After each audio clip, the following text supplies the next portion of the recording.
She buries her husband on a Thursday.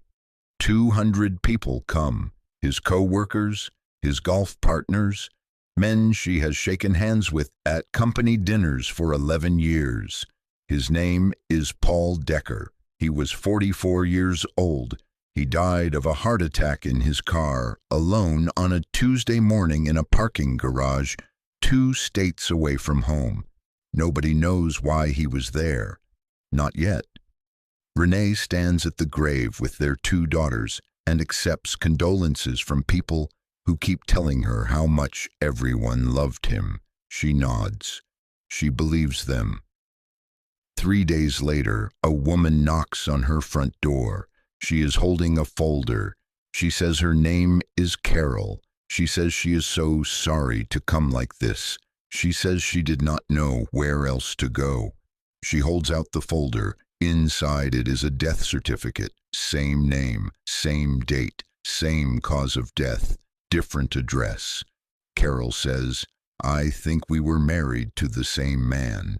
Renee met Paul in 2009 at a work conference in Atlanta. He was charming. He was attentive. He remembered small things, the name of her mother, the city she grew up in, the fact that she hated cilantro.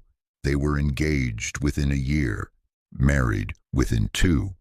He worked in regional sales, traveled Monday through Wednesday, home by Thursday every week without fail.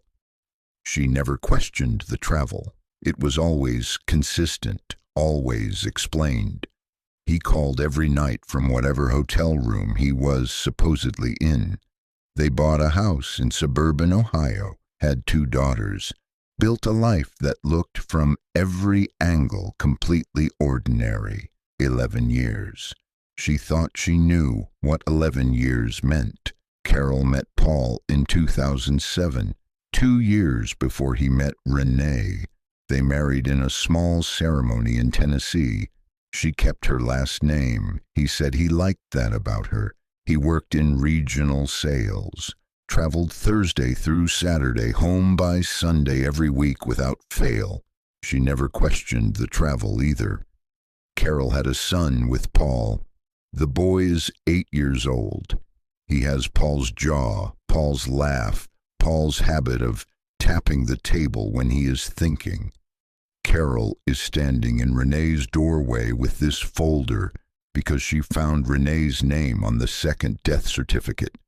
There were 2 filed, 2 wives, 2 families, 2 death certificates filed by 2 different funeral homes in 2 different states on the same day. The funeral home called Carol to confirm the paperwork. That was when she found out there was another one.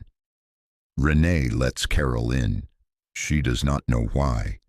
Later, she will say she was in shock, that her body moved before her brain caught up. They sit at Renee's kitchen table. They lay out what they each know. The schedule clicks into place almost immediately. Thursday through Wednesday, home by Thursday. The gap between Carol's Sunday and Renee's Thursday. He used those days. Hotels, highways, a life in transit that nobody was supposed to ever map. His phone was recovered from the parking garage. It had 2 contact lists, 2 sets of calendar reminders, 2 home addresses saved under different labels, one called simply Home, the other called TT for Tennessee, or maybe just T for the word he could not bring himself to write. There were 13 years of this, 13 years of 2 women who each thought they had a husband, 2 children who each thought they had a father who came home every week. He never slipped, not once. Both women would later describe him the same way. Steady, reliable, someone who always called when he said he would. The parking garage has never been fully explained. Paul was found in his car on a Tuesday morning. 2 states from his Ohio home, 1 state from Tennessee. Investigators looked into it. They reviewed his phone records, his hotel history, his credit card statements going back 6 months. What they found was a man in motion, always moving, always between two places that had no reason to exist in the same life. But they never found a reason for that specific garage, that specific Tuesday. No meeting scheduled, no hotel booked nearby, no contact in that city that either woman knew about. Which raises a question neither Renee nor Carol has been able to answer. Was there a third life? Nobody knows. The investigation closed without a definitive explanation for why Paul Decker was where he was when his heart stopped. He died the way he lived, in transit, in the space between two families who trusted him completely, in a place that belonged to neither of them. The legal situation is immediate and brutal. Paul's estate cannot be divided until it is determined which marriage was legally valid. His first marriage to Carol was never dissolved. No divorce, no annulment, no legal separation of any kind, which means Renee's marriage to Paul was never legal. Think about what that means, not just legally, practically. Every form she ever signed as Amanda Decker, every tax return filed jointly, every insurance policy, every school enrollment form, every mortgage document with both their names on it. None of it was valid. She was not his wife. She had never been his wife. The state of Ohio had a record of their marriage, a certificate, a date, witnesses. But Paul's first marriage to Carol in Tennessee had never been dissolved. No filing, no court date, no lawyer, nothing.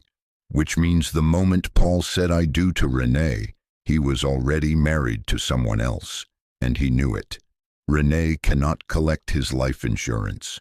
The policy named her as beneficiary, but beneficiary status does not override the legal question of who his actual spouse was. That is now in litigation. The house they bought together is under review. Her name is on the mortgage. His name is on the deed. What happens to that deed now is a question her attorney cannot yet answer. Her daughters carry his last name.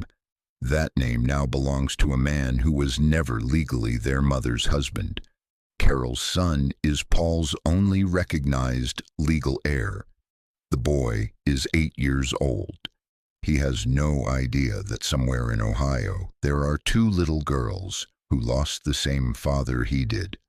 Renee's daughters are 9 and 6. They keep asking when Daddy is coming home. She does not know how to answer that question anymore. Not because he is gone, but because she is no longer sure who Daddy was. All 3 children lost their father. None of them knew each other existed. Renee does not attend a second funeral. There is not one. Paul was already cremated by Renee, who believed she was his wife and had the legal authority to make that call. Carol had planned to bury him. She found out he had already been cremated 3 days after the fact when she came to Renee's door. Both women have now had to explain to their children why their father is gone. Only one of them has had to explain why everything else they knew about him is gone too. Renee sold the house. She moved her daughters to another city. She has said publicly that the hardest part was not the betrayal.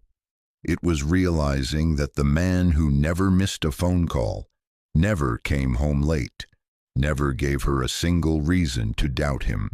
That man had constructed the entire reliability as cover. The consistency was the lie.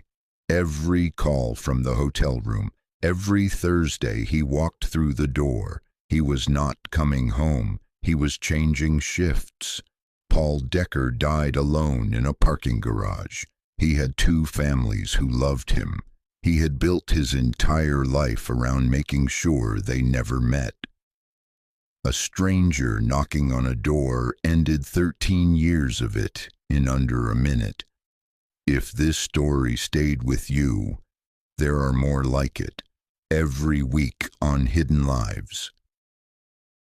If this story made you wonder what you don't know about someone in your life, Spokeo lets you search anyone instantly. Background information, contact history, location records. Everything Paul's wives never thought to look for. The link is in the description.